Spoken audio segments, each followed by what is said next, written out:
Hi everyone and welcome back to another Bork No Game video. In today's video, we'll be covering June Clan Battle Prep, Rank 10 updates, and Princess Connect channel updates, so let's go ahead and jump right into this. Thank you to u/gpower for posting this information on the Leo Clan Battle training prep. So when it comes to this, you can see that Kaori, Hyori, and Shori, they're going to be a 5, so that means you should be raising them. I think that's pretty obvious to most folks. I just wanted to point that out in case you're wondering what all these numbers mean. Now the next thing being that Swimsuit Kokoro should be left at 3-star, because if you 5-star her, that's going to impact her UB timing. Next things being that this is going to be the last clan battle that requires a third physical team. Third physical team coming in the form of Shori, Suzuna, and Arisa. Now the only reason why they're saying something like this is because Ilya, Akari, and Kyoka, they're going to become more meta with Summer Karu going to be appearing, making it so that the third physical team that you would normally run won't be as affected as a Summer Karu team with more magic defense breaks and all that stuff. But as Summer Karu isn't going to be appearing anytime soon because, reasons, but I doubt that will be happening, then the third physical team will still be a thing,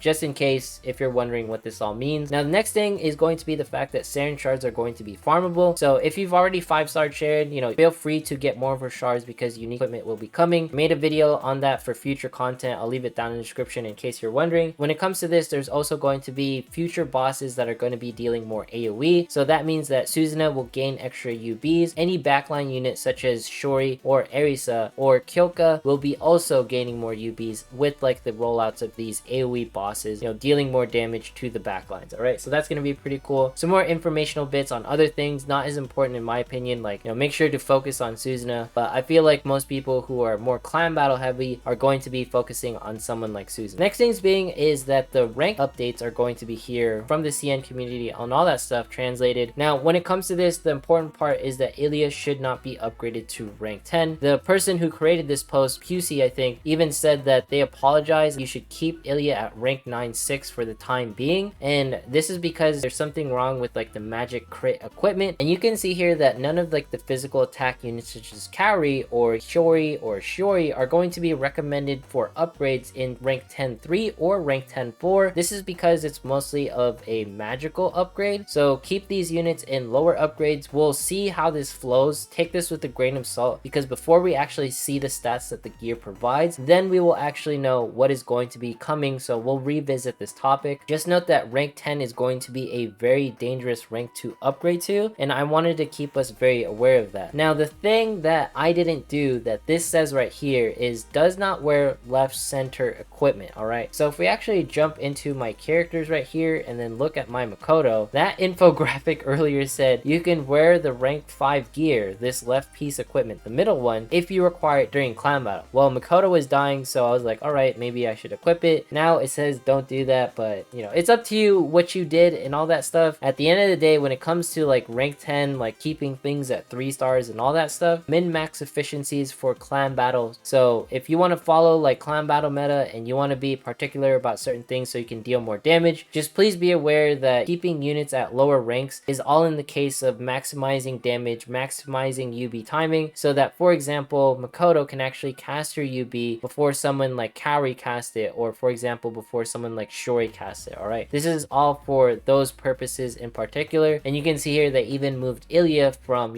rank 10 upgrade to stay at current rank, so you can see the changes between the infographics as Ilya won't be in rank 10 and is not recommended to do so. I also made like a quick rundown on like the rank 10 stuff where you can see like essentially the tanks such as Kuka, Lima, Peko, Miyako, and Jita, except for Jita because she's not a tank, will be worthy to upgrade to rank 10-3, and then Yukari, Rino, Misato, Ayo, and Chizuru will be worth it to go to 10-4, and the rest of the units aren't going to be advised. We'll see how the updates are going to pretty much roll out, because it should comes in the form of 10-3 first and then 10-6 later. I'm not sure why it says 10-4, but we'll see in the future. Jumping into the bosses and stuff for the next clan battle, I took out the first 2 bosses because it's going to be Wyvern and Griffin, and when it comes to like these comps and stuff, I already posted it like down below, so if you scroll down a little bit you can see the Wyvern and Griffin comp. We've run these bosses so many times, we should sort of know how to deal with them in some ways. Feel free to mess with like the formula. I'm pretty sure there might be a better team, but for the most part Kokoro face tank is still the best for Wyvern, and then when it comes to Griffin, June comp is going to be the best. In lap 1, this Kokoro comp pretty much dominates almost everything just because of the fact that you get to maximize Kokoro and maximize everyone, getting buffs, defense breaks, and all that stuff. When it comes to Maho Insight, I'm going to be calling this dude the Thunder Beetle. because he is going to be providing a lot of stuns, a lot of paralysis. He also has like this interesting ability where he can keep himself invincible when he turns into a log, which is kind of weird, but at the same time it makes it so that you might want to manual this boss, because there's going to be some moments where he actually decreases his own physical defense. So of course you want to run a physical oriented team. Just note that his magic defense is technically lower compared to his other stats, so you might want to experiment with a magic team. But if you can exploit the fact that he lowers his own physical defense, then this is definitely a boss that you could maximize your damage output on, depending on like the teams you run, you know, focused on whether auto is really good or manual. All right, very interesting boss here. Now Frenzy Demon Bear, we fought him before with the sheep boss. He's absolutely annoying. He does a little bit of stuns, he reduces your attack power, not to mention he hits like a truck and he has a lot of health. So I'm not excited to fight him again, but it is what it is. You know, probably run like someone like Cowrie to face tank him in some ways on the first lap, and then on the second lap be prepared for hell, because he's going to hit like an absolute truck. Next thing being the Roaring Lion King. This guy reminds me of Teostra from Monster Hunter, but honestly any lion reminds me of Teostra. But anyways, jumping right into here, this guy is going to be inflicting a lot of burns, a lot of damage over time, and he's going to be hitting certainly harder than the previous boss. All right, so this is definitely going to be one of the harder clan battles we're going to be experiencing. Not as hard as the bull is definitely one of the hardest, but with lineups such as the beetle that can turn sort of invincible, the bear that can do stuns, and not to mention the beetle can also do stuns, and the Lion King having like this damage over time, lots of AoEs, just gonna be very weird to fight, especially once he goes into his enraged form. This is gonna be a different clan battle from the previous one. I feel like all the bosses are going to be threats outside of Wyvern and Wild Griffin, so be prepared for a tougher clan battle, but not as tough as the bull. Let's go ahead and jump into some PvP as we always do and talk about a few things. I already used all of my runs for Battle Arena, so let's go ahead and jump right here into Princess Arena. All right, I think we can take on this team, so let's go ahead and run it. Now, a couple of things when it comes to Princess Connect on the channel. I do want to produce content for Princess Connect and everything, but I want to make sure that everyone's actually watching the content and everyone's like still engaged on it. And in my previous video, not a lot of people, you know, had as much fun watching the Princess Connect videos and all that stuff. So let me know in the comments if you guys still want this sort of content on the channel. I really do base a lot of things based off of like liked videos and views and all that stuff. Obviously a newer game such as Counterside will perform better, but I take these things into account so that we can grow our humble community even further. And of course, I think I owe you guys a waifu tier list, so maybe I'll do something like in the background and create an infographic. But when it comes to waifu tier list, I'm insanely biased where every single waifu except the one husbando in the game will be SS tier, and then even the husbando within the game will also be SS tier, because I feel like every single character has a worthy trait to them that makes them unique and makes them fun to be had. Like for example, June is like sort of like this butch type, you know, waifu, and I think that's pretty cool in some ways because she is like the only one currently within the game that has that sort of personality, and I like that sort of appeal where, you know, everyone's sort of different in their own ways. There's something to appreciate about someone being different, right? And for example, Monica trying to be her own boss as young as she is, trying to take control of her life, I think that's pretty cool. And Shori being like the caring sister, Maho being like one of the few characters who's remaining bubbly. She's sort of like the mother influence for like the cat guild, not to mention Misato is sort of like the mother or the Ara for the elf guild. I just think there's something very important to each character, and there's something cool to learn about each character, and I never judge a character based off of face value, and I can understand why every single person has, you know, their SS tier waifu in Princess Connect. I could honestly never put a waifu below a certain tier once I actually get to know them and I read like their stories and everything. Of course, metas will definitely argue with me where, you know, for example, Ninon and Hatsune are more meta and they're more, you know, viable. But when it comes to waifu tier list, I'm not very strict to them because I don't really have a particular preference when it comes to anime waifus, because usually 9 times out of 10, unless they're doing something absolutely horrific in the background, something that I like extremely like detest and disagree with, then that's where I'm like, all right, you're a character who's like sort of bad. Even Christina has her redeemable bits, even though she's obsessed with battle, she still like does like pretty honorable stuff in the later halves of Princess Connect. So at the end of the day, I feel like every single waifu, just like every single person, deserves some sort of chance to be heard. Of course, you know, that means that I care too much and I'm too nice, but that's just like the way I am. That's what I was raised. So that's going to be like the waifu tier list. If we were to do one, well, I probably owe you one. We'll probably do it live on Twitch someday. Well, maybe, you know, when I have some free time, we'll just be like waifu tier list Twitch stream, and we'll do that. All right. But let me know in the comments if you want more Princess Connect. Drop likes and all that stuff. We're doing the giveaway for 20k. And of course, like the channel success would be nothing without Princess Connect. Like the Princess Connect community has given me so much, and I want to give as much as I can back, and I want to make sure that the community is happy with the rate I'm putting out videos, but also that there's still a hunger for those Princess Connect videos. Anyways, if you made it this far in today's video, consider subscribing, dropping a like, leaving a comment, follow me on Twitch, follow me on Twitter. Once we hit 22,500 subs, we'll be doing a giveaway. Thanks so much for watching. Have yourself a fantastic day, and I will see you